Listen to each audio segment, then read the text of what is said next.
Sega. Hello and welcome to the latest FreeLC update for Total War Warhammer. Now this update is going to be dropping alongside the Grim and the Grave DLC on September 1st and introduces a brand new legendary lord, Vlad von Carstein of the Vampire Counts.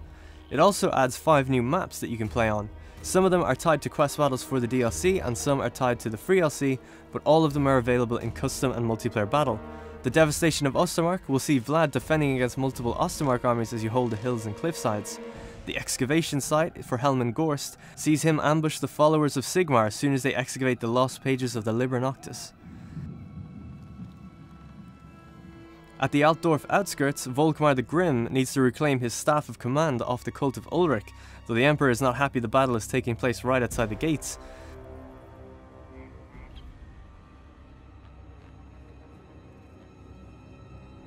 At the Void of Hel Fen, Volkmar's Crusaders have caught the undead traversing the fen and both sides are fighting over the newly opened mine.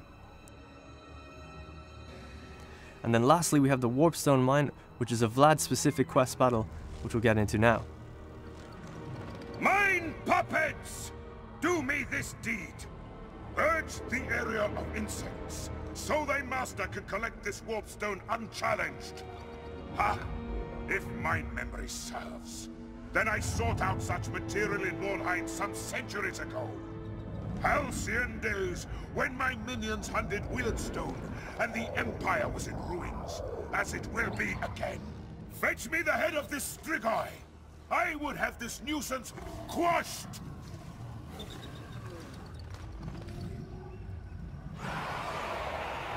So this is one of Vlad von Carstein's quest battles, alongside the Devastation of Ostermark. This is the Warpstone Mine.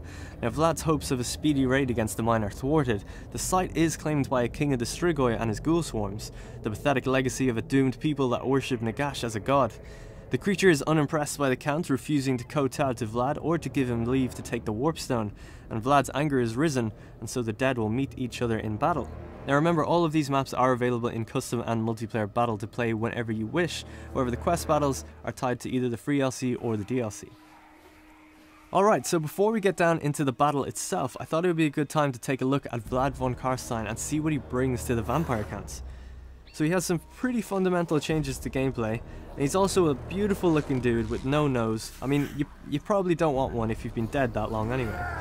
He has the Siege Attacker Tribute, and all units in Vlad von Carstein's army receive Vanguard deployment. So these are two really big changes to gameplay for how you're going to play as the Vampire Counts. This means that when you siege a town, you no longer have to wait for siege equipment to be built. You can just attack outright if you're using Vlad. And he also has the Vanguard deployment trait, but we don't see that right now because we're not playing within the campaign. It's not active for custom and multiplayer battles from the front end UI, it's only active in campaign. But that means that all of your units will be able to deploy outside of the normal deployment zones. So it's quite a powerful thing to have active in your campaign. Now, we've just started the battle. Beware that the Strigoi King has been granted special powers by Nagash, through which he may resurrect his minions indefinitely. So here we've got Leopold Dreska, the Strigoi Ghoul King, and yeah, he's probably not the best looking dude. I mean, he's also jammed a bone through his nose, so he also can't smell anything. And then over here we have the Mortis Engine. So this is a really interesting and unique unit. This unit can actually damage people around it without even touching them. It's got an area of effect damage spell that's constantly active, and it has regeneration on itself, alongside some other magical buffs and debuffs. Alright, so let's begin the battle. Now that Mortis Engine is going to be a very high threat unit that you want to take out kind of early. So I've got 3 units of Blood Knights and 2 units of Direwolves over on the right hand side, and I'm going to move them over as far to the right as possible, crossing the Warpstone asteroid path, moving straight towards the Mortis Engine. Now these guys arrived in a patch a while ago as FreeLC. They are your anti-large shock cavalry for the Vampire Counts, but they're quite brooding and slow and might take a little while to get over there, so we get them moving now.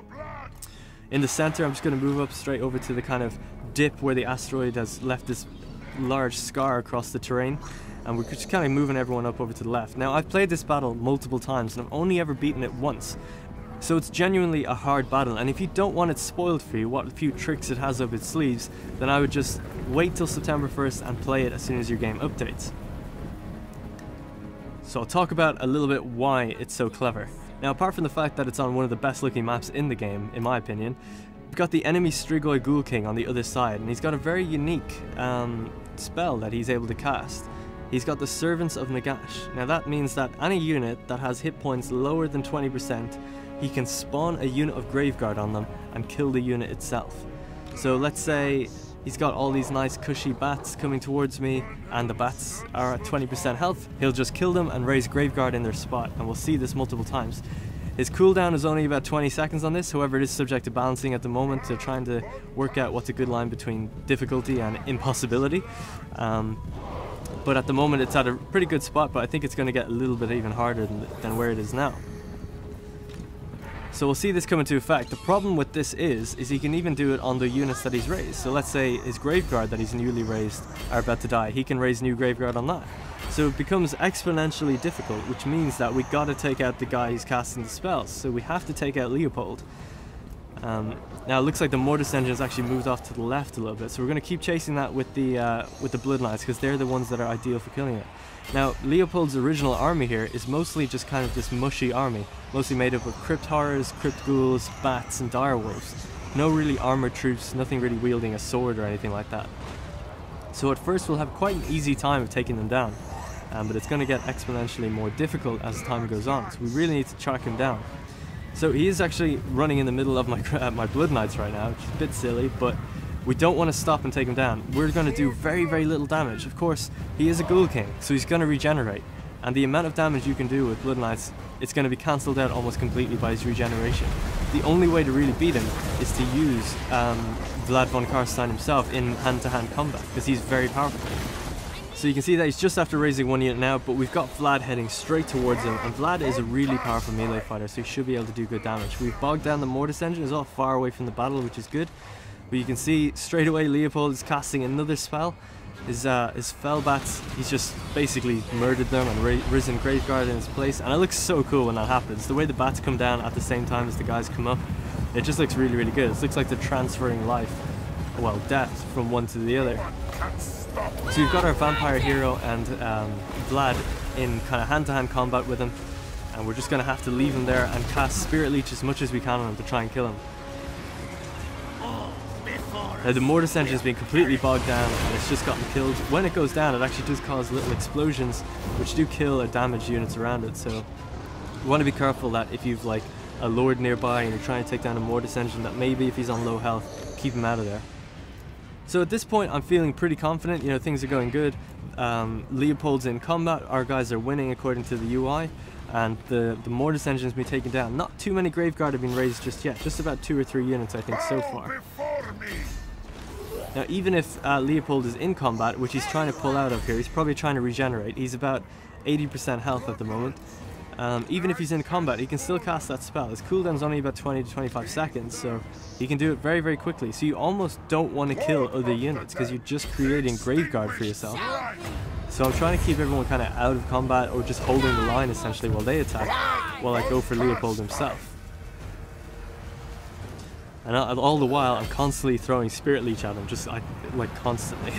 It almost just kind of cancels out his regeneration. He's got quite powerful regeneration. Now my Blood Knights, I'm trying to figure out where I can bring them. They keep getting bogged down by the Cudgel infantry. We've got some air combat going on. My Vargheists are fighting their bats, and we've got some of our own Graveguard waiting. I've held them in reserve to fight enemy Graveguard, because you don't want to waste them too early on. They're the only armor-piercing units we have, is the Karn Wraiths and the Graveguard with great weapons, so they're very important to keep alive towards the end of the battle, to deal with all the Graveguard that you're going to come across. The same with the Hex Wraiths that we have.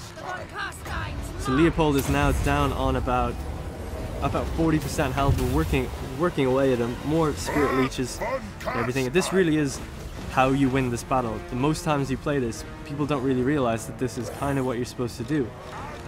Most times I played it, or when people in the studio played it, we'd kind of just like fight the enemy, keep fighting and try to kill him with regular units. But honestly, if you put Graveguard against Leopold, he's not even going to feel it. He's just going to regenerate like quicker than you can do anything about it. So this is like really the best way to do it, I feel. So we've got some Graveguard against our Graveguard down there. Their Crypt Horrors is kind of bogging down some of our smaller infantry, and we're getting a bit low on health as well. So things are going pretty good. And Leopold is down, so that's it. No more Graveguard now. So now this is at the point where I was very confident in victory, so I can obviously reveal to you that I've only won this battle one time, and this is the time I won it. So basically, now that he's dead, he can't raise any more graveguards. Sometimes, actually, it's really interesting. When he's about to die, he will kill himself to raise graveguard in his stead, which is really weird, but it's pretty cool. Right, so now we just need to kind of get everyone back into where they need to be, bring the hex rates in against the graveguard to do their armor piercing damage, and yeah, we should be golden. Now, a lot of you might be saying to yourself, Darren, this seems really easy. You're trying to just oversell this like piece of FreeLC. This seems like quite an easy battle with a cool concept, but you know, didn't seem like you had any challenge. To be honest, if you do everything perfectly like this, it isn't that difficult, and I think it's actually going to be buffed or balanced a bit more to make it a little bit more challenging for those who know exactly how to win it. But I did play this maybe 20 times and only win it one time, and I'm pretty sure it was actually impossible last week before it got nerfed a little bit. So changes are ongoing, subject to change, so you might see it might be harder, it might be more units or slightly different units by the time it comes out on September 1st. But it is still one of the most enjoyable battles I've had. The sense of dread as you're fighting Leopold and Graveguard are just spawning all over the map is really, really fun. And the fact that he can just regenerate if you're not constantly in combat with him makes it even more difficult. So that's the battle, guys. I hope you guys enjoyed this video. The 5 maps, remember, are coming all part of FreeLC as multiplayer and custom battles, and some of them will be for Vlad. The Devastation of Ostermark is the other quest battle for Vlad, where you'll be defending against multiple Ostermark armies as you hold the hills and cliffsides. So that's all coming on September 1st. Let us know in the comments below what you think of this, and we'll see you in the next one.